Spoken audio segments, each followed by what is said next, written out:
Was a lot earlier than expected as the Saints trade from 27 to 14 with the Packers, and they get Marcus Davenport, and I'm going to ask you about him, but I want to give you the book on him.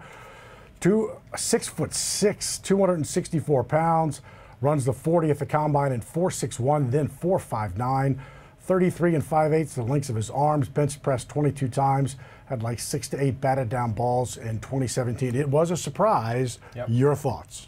Well, to be completely honest, I love the pick, and I love it for a few reasons. One, it fills a position of need that they've been talking about now for 5 years.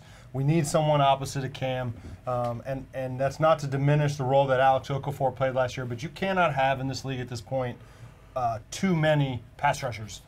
So they move up, they're aggressive. I think, first of all, the thought here is, you know, we expect to be successful next year, and so you're talking about giving up a late round first pick, a pick that honestly maybe more so than a second or third round, but they're still, you know, they're toss-ups. You know, you don't know if you're getting some success. So if you got a guy that you love, like they obviously did in Marcus Davenport, I really like the idea of going ahead and grabbing him. And so you have a young player who's raw. That's kind of the MO on him, right? Physically very gifted, really talented, all the measurables, and they talk a lot about, you know, is this the prototype?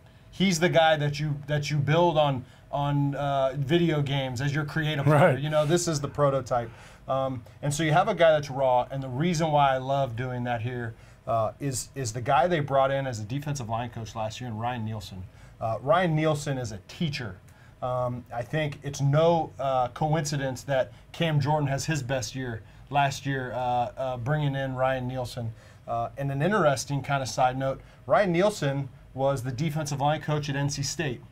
And Bradley Chubb came in as a lowly recruited player, playing linebacker, who gets moved to defensive end as a freshman, ends up becoming the number 5 overall pick after 2 years under Ryan Nielsen. He's a tremendous teacher. I think it's a fantastic situation for Marcus, and I think that the Saints are very aware of what they have in Nielsen and why this pick is going to end up paying dividends in the future. Totally agree, and I think Sean kind of put it into perspective last night, which was everybody's focusing on the 2019 first pick. You know, the 5th, whatever, of this year, but it's that 20, and if you're the Saints, we're picking 27th. We'd like to pick 29. We want to pick 32. Absolutely. And so you tell me a 32 or a 31 pick in 2019, while Mickey has moved up 6 times already in the draft. So where you are going into the draft means nothing. So you're going to get a guy that you might give up for a late first-round pick. You know, I think it's a guy you wanted, and it was definitely a guy they wanted. They visited with him, liked what they saw. I think they were a little surprised that it was the Packers. You know, you could kind of see guys fall.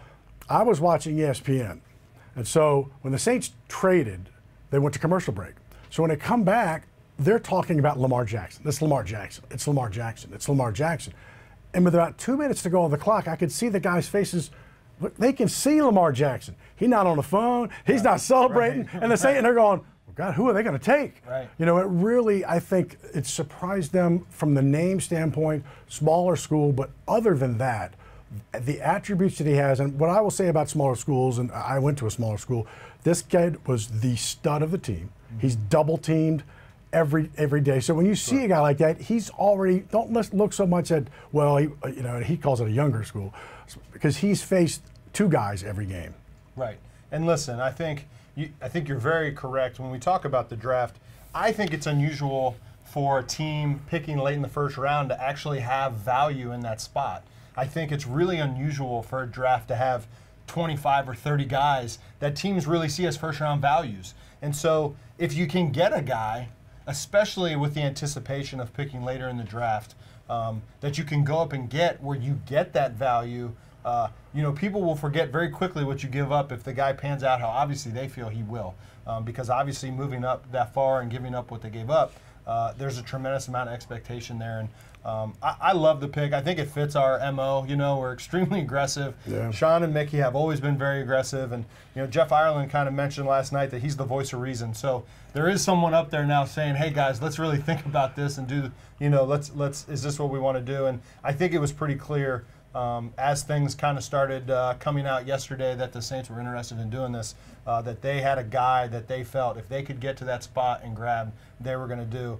And yeah, I think the Packers was a surprise because that's a team that could really use pass rushing help. Right. Well, they came right back. I mean, they didn't stay at 27. Right. And I think what's interesting about Marcus and this defense, if you look at the last 15, 16, 17, it has been a predominantly heavily drafted defense. And then you look at 2017 with this secondary now with Marshawn Marcus, Vakar Crawley played so well, Patrick Robinson coming back, Kirk Coleman. I mean, this secondary went from to like, oh my gosh, and so I don't think that they're going to, because of where this defense is, Cam on the other side, I know they'd like to get another linebacker. They're not asking this guy to be all-world. They're not asking him to be a Marshawn Lattimore. Come in and contribute. Come in and make some plays. Who's the guy, this is what Sean said, I want a pressure player. Who's the guy that can create something on his own? And that's Marcus. Right, and I think, the potential of that is really hard to find. Right. There's just not a lot of guys walking around that you can throw out in the defensive end spot, and without any assistance or scheming, the guy can get home. And so, when those guys come along, I think they probably had a really high grade on Bradley Chubb, and yet, the cost to make that jump is too much. And so, they see obviously a ton of value in the move that they make to get a guy that has the skill set to be able to get to the quarterback. Because I don't know right now that there's anything more important in defensive football in the NFL than affecting the quarterback. It's a game where points are scored through the air, and so you have two ways to do that. It's pressure up front, and it's covering in the secondary. Right. I think we're in a much better place than we were even a year ago in the secondary, like you said, with the additions of Marshawn and Marcus,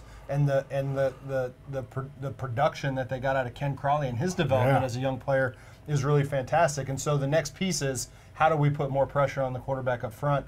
And again, those guys don't come around a lot, and when you get one, and if you like one and you see potential there, then you make the aggressive move to go and get him.